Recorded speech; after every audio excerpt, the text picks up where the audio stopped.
Hey, what is up my T-birds and pink ladies? Today we're going to be looking at the movie Grease. We're not just going to review the movie, we're actually going to look at it through the prism of masculinity, male and female relationships, and of course how males and females see the world completely differently. I was blown away by how this movie encapsulates all of these things and comes up with many male archetypes as well as motifs. So we're going to look at all of that and more in this video, so stay tuned.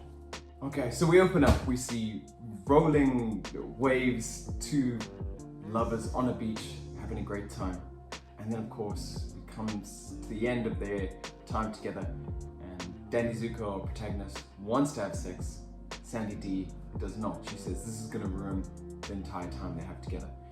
The first sign that males and females see things totally differently, and that has not changed. Recent studies actually show that men have a far more positive view towards casual sex than females. In fact, in one study, which is a crazy thinking study if you were the actor that had to take part, they found that an attractive female asking men that she had just met if they want to go back to the dorm room and have sex, 80% straight up, yep, we are keen, we'll do it, without giving another thought, without really knowing her. As for an attractive male asking females, that really dropped much lower. Of course, this shows that men and women feel totally differently about casual sex, and for good reason. The theories, at least, are that women carry the burden of casual sex a lot higher than men do. Men, of course, can just go on and do what they want afterwards, whereas females quite likely will get pregnant. And that has changed over the years with contraception. However, there's still a safety aspect. So there's a lot going on, and the pros and cons are very different for men and women, and that's why they see things differently. But already we see that this is going to be an exploration of these two different viewpoints, and if they can come to some sort of agreement or some sort of relationship despite already this conflict that's emerging. So two important things happen in this first musical song that they hit as an ensemble, which is really good. Summer Nights, we see straight away this idea of how men and women see love and how they may interact totally differently. And for me, it's summed up really by the single line that tell me more, like did he have a car? Tell me more, like did you get very far? For the females and the group, it's very important that this guy is a somebody, that he holds some sort of socio and economic status. And that's because of a phenomenon called hypergamy, which is mainly found in females, this idea that you want to date across and up socioeconomic hierarchies. And for males, they do the opposite. They date across and down socioeconomic hierarchies. So for men, it's very important that you have something to offer, whether that's protection or money or just something. And that's what they're getting at when they ask that question. For the guys, and especially teenage guys, what they want to know is, will she give you sex? And that's kind of a sad insight into the male brain, especially the teenage male brain. However, I do like how Danny Zuko, in several instances, kind of really scoffs at that question and they berate the guy that's asking. So that's a good thing that we see over there. Now, another thing that's important to note is Sandy getting undermined by Rizzo straight away. In this rendition of this song, you'll notice that she's really not comfortable with this girl. So we see how do guys and girls deal with conflict. In this instance, we see the first parts of Rizzo undermining Sandy. She bumps a whole lot of girls to bump Sandy off the table. So there's no direct confrontation, but she's very much undermining her to make her look silly. And we'll see this again in the next pieces. All right, so in the next scene, we see the pep rally. Everyone's getting super excited about the footballers who are terrible and the upcoming matches for the season. Things to note here: Olivia Newton-John's cartwheel, one of the worst things I've ever seen. I don't know why they kept that in, but it's in there anyway. Here we see Rizzo once again undermining Sandy as she brings Sandy aware of the relationship between her and Danny Zuko and lets her see Danny for what he really is, and knows that this will be an unpleasant experience for everyone involved. So again, we see Rizzo undermining Sandy. So this character assassination. You also see the introduction of the car that will become Grease Lightning. And I found, and I may be way out, but I found this car is very important because I feel like this car is the physical embodiment of what is happening in their relationship. At the moment, their relationship is totally battered. It's a shell of what it could be. And as a result, you see that transform throughout the film, and we'll get more to that. Okay, and then of course, Sandy's upset, so they go for a sleepover all together at one of the other girls' house. While they're there, once again, we see Rizzo coming in with the heat, undermining Sandy with his character assassination. I know it's boring, but it is important to note that that is a major part of how females can bully each other. So it's very different to male bullying, which is often very physical. Female bullying is a lot more character-based. They mock her while she is in the bathroom. They explain how she's so innocent, and I guess there's also a lot of projection here from Rizzo, the fact that she's angry that she's not innocent anymore, and recognizes that in Sandy, and so takes it out on her. So anyway, the boys show up. Rizzo jumps out of there. She wants to go join the boys and have some fun. And when she gets there, of course, not all the boys are invited. She kicks out the other lads, the three kind of non-alpha males in this story, and they have to hit the road. Kaneki takes off with Rizzo, the boys walk off, and they say kind of this model line that, you know, there's something really wrong when a guy chooses a girl over his friends. And I feel like this is the foreboding or shadowing of what will later be Red Pill / Incel society. This is the group of guys that think that friendship is everything, partly because they like their friends, but also partly because they can't get a girl, and it stings and it hurts. And for so many of us men, being invisible to women is horrible.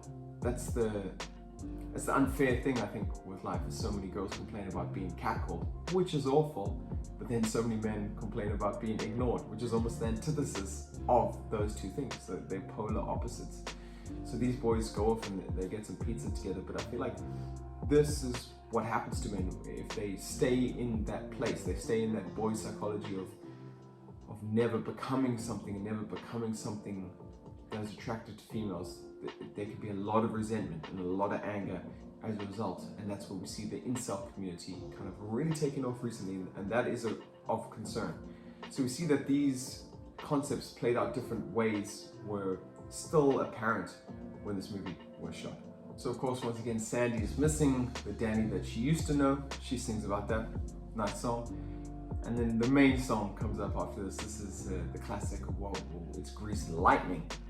And in this epic dance thing, highly sexualized, which I forget when you're a kid, you watch plays of it and they don't do the sexualization part, but in the movie they very much do it. And often you think that in the past they didn't think about sex, but they did. They totally did. So anyway, they do this rendition and you see this transformation of the car from what it was to what it could be. It's kind of in the fantasy of all their heads, and you see how cool it looks. And the boys say, I don't know if I can say this on here, but they say quite explicitly that the function of this car being something valuable will allow them to get girls. Now, I'll make you guess. If you want to put in the comment section what that immortal line is that they call it, then be my guest, but I'm not going to say it on here. But this idea is that it comes from Jungian and Gillette and more, as they explain how the boy is the divine child. He has so much potential in him to become something else. Much in the same way, Danny Zuko has a lot of potential in him to become something else, and so does the relationship between them. This is the divine child that needs to be protected and developed. And what we see is a hard cut. When you see the car all immaculate and red and cool, it cuts straight back to what it is, which is not that. So it still needs work. And this is the part that separates boy psychology from male psychology, according to Gillette and Moore, is that it's all good and well to have the potential, but without the actual work to put in and to become someone you, all we are is potential. And in fact, there's lots of ways we can go wrong. We become very arrogant, very privileged, very, what is the word? Entitled. That was it. I knew I'd get there. So we become all these things if we don't do the work to become something else. And this again is some foreboding for what's about to happen to Danny Zuko. So let's keep watching.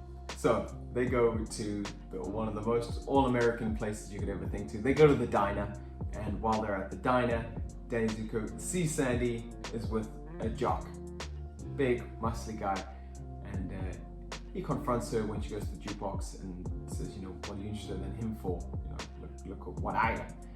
And she says, no, actually, he's very accomplished. He's so good at all these other sports. Then Zuko says, hey, look, I could run circles around that guy and all of them. And she says, well, I would like to see that. And right there is you see what has happened to Zuko is what's happened to Grease Lightning the car. He's realizing that he is not everything that he could be, and he has to face up to that. So what does he do?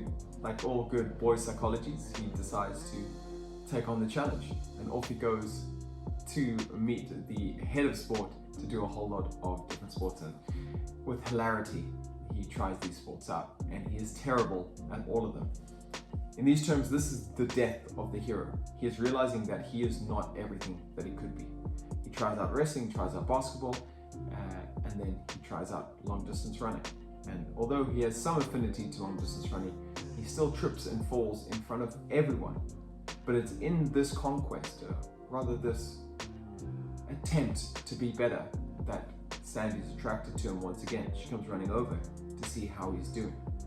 So this is the first start of two things in terms of archetypes.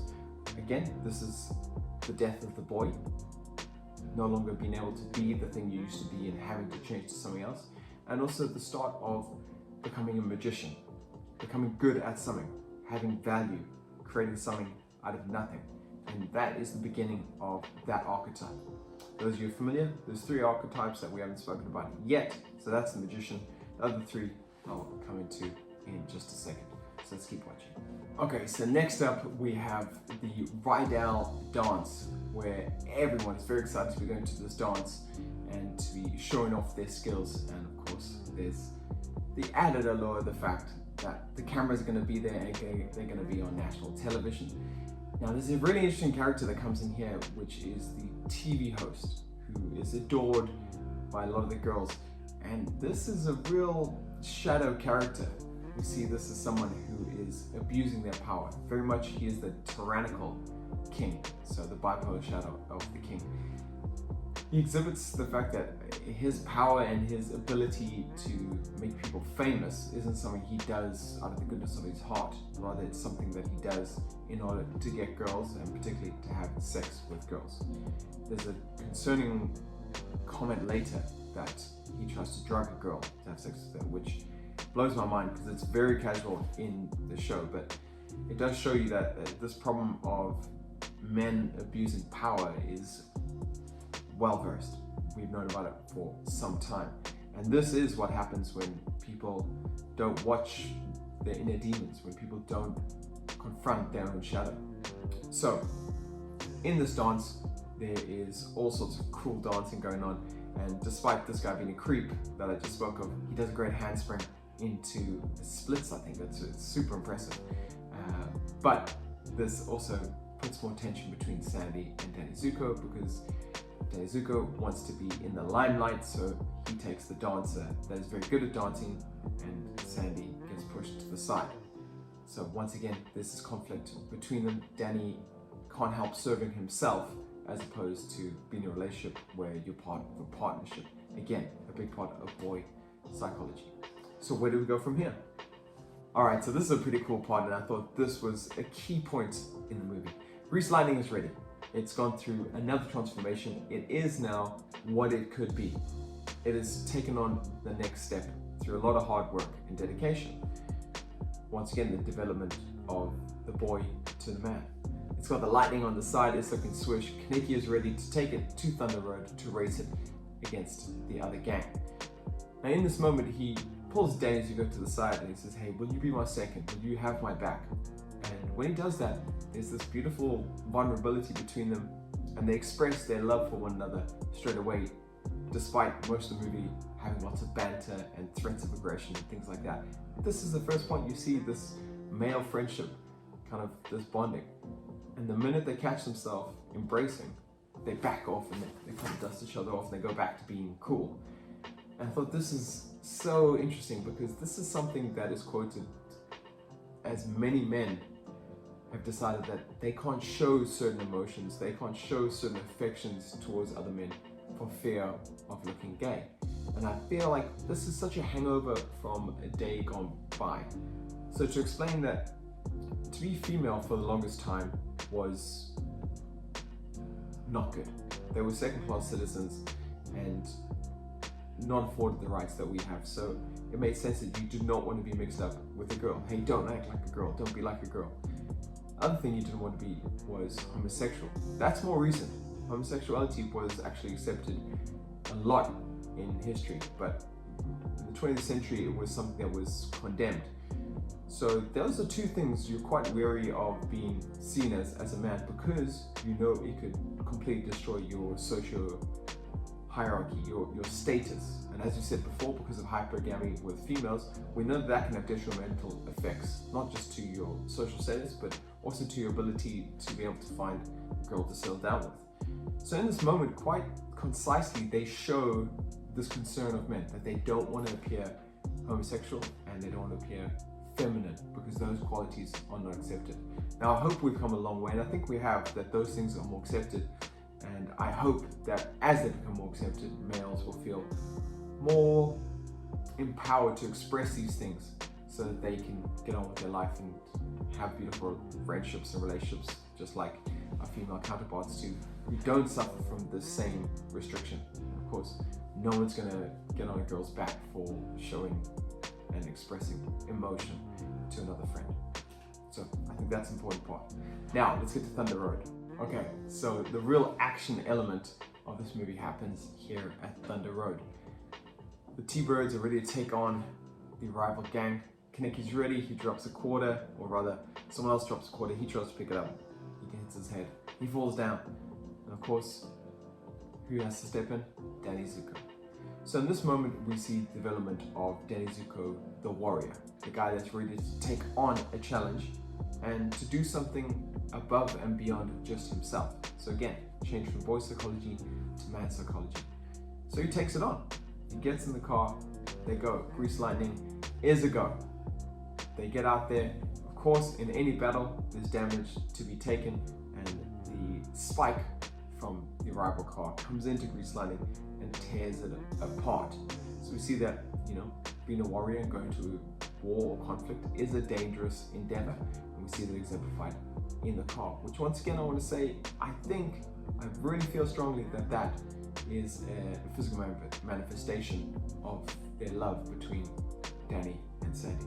Another thing that's interesting is, maybe by chance, but you see the car ramp at one stage, and that's kind of how it gets ahead. So you see this first concept of ascension, that he's heading in the right direction. By he, I mean Danny Zuko. He's heading in the right direction to go up in life, to aiming for something higher than himself.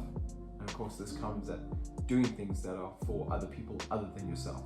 Again, boy to man, kind of the next step, I guess, is to God. So there's that lovely ascension that we see. So he ramps, he lands, he wins, everyone is happy. And in doing that, Sandy kind of starts to soften to him again. She starts to see the guy that she saw before.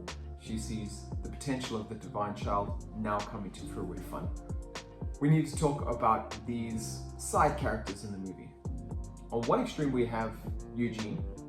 He is the quintessential geek in the high school. He's forever getting bullied and pushed around and has nothing to say for himself that can make them stop.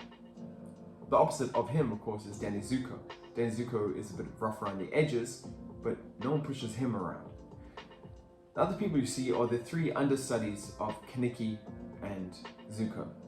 They're the three side characters. They're kind of the comic relief. And these guys have a similar problem to Eugene. They haven't integrated their shadow. They haven't become everything that they could be, and as a result, they can't become fully fledged, mature men, because they're still getting pushed around by either other people or life itself. These three just end up following Kaneki and Zuko around wherever they go. So in very weak ways, they end up being this weakling prince, which is from Gillette's work. This idea that because they don't recognize the power in themselves, they outsource it to other people, and as a result, they'll just follow them wherever they go. Now that's fine if you have a good leader in someone like Zuko, but if you have someone who's untowards, then you're going to follow them anywhere, and you're not going to be able to get out of situations when you need to. Eugene, of course, is the quintessential geek, the guy that just gets bullied non-stop. He gets a pie in the face at one point, gets his books thrown over. And all four of these guys just have not integrated their shadow. What is the shadow? Well, that's the part of you that is socialized out very early in life. It's the part of you that is very rough. It's not malevolent, but it is angry and it's aggressive and it does what needs to get done, but not in the nicest possible way. So there's a lot of power in the shadow, and it's particularly if you can harness that energy. There's a lot of power in it, because then you can do a lot of things. You won't get pushed around by life, you won't get pushed around by other people, and you can really go after your dreams if you can harness that energy. And instead of doing war with other people, you do war with other adversaries, things that are more abstract, like starting a business is hard work. So you've got to have that warrior mentality, you've got to have that aggression to take it on and not be pushed around by it. These four guys have not integrated their shadow, and as a result, they can't become fully fledged adult men. Okay, so here we are, the final scene of the movie. Danny Zuko comes out, he's in his Letterman jacket, white, befitting some spiritual leader. Not by choice, I'm sure, because you've seen him in black the whole way through the film. Of course, everyone runs over and says, hey, what's happening? Are you leaving us? And for the first time, you see Danny Zuko acting like a king, telling these guys that actually, you shouldn't follow me the whole way. You've got your own thing. You've got to become your own person. And this is this king archetype really played out, this idea of passing a blessing on to someone else, helping someone become more than they are, instead of just being someone who is followed, which may be very attractive to many of us to have people clinging on to us and having sycophants. But in fact, he rejects that and says, look, I've got to be this other thing. I've got to go do something better to be more so I can get the girl. And that's what he does. He changes. And in this moment, through this Letterman jacket, you also see that he is fully fledged magician. He is someone who's become something. He's put his time and effort into something and achieved.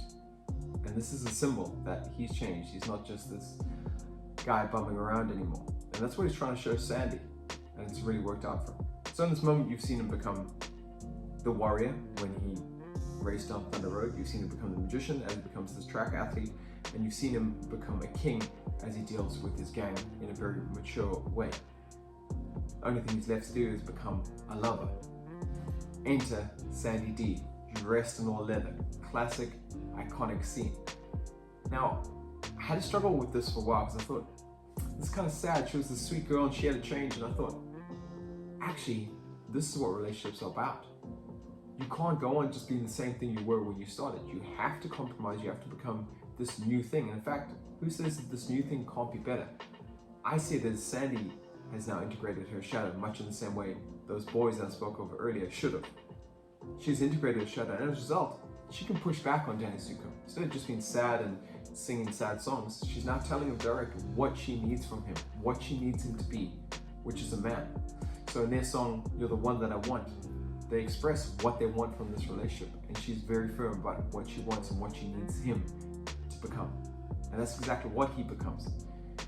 Before I said that that car is a representation of their relationship, and you see the transformation throughout the film. And once again, you see this car pretty slightly transform once again. It becomes a whole new color as they get into the last song, which is We'll Be Together, like Ramadan, which may not be the exact lyrics, but they're close enough. And in this time, the movie comes to a close. He's now become all four archetypes, including the lover. And when they're in the car together, they start to ascend. It makes no sense. Why are they going into the sky? It doesn't make logical sense. However, if we think about this as an ascension, that things can be better, that you can go from one place to a totally different place in your life, be part of something greater than yourself, then it does make sense. We see the ascension come up in lots of biblical stories, and I'm sure it's not by chance that they got these two ascending, that when they could get together, they found love, and love could be something so powerful that both of them could ascend to a higher plane. And that's it. That's the end of the movie. Hell of a movie, really enjoyed it. Hope you enjoyed this video. If you did, please consider leaving me a comment, hitting subscribe, or hitting that like button. And if you want more content like this, come across to Maps of the Masculine on Instagram, where I do a lot of this type of content. Until next time, See you later.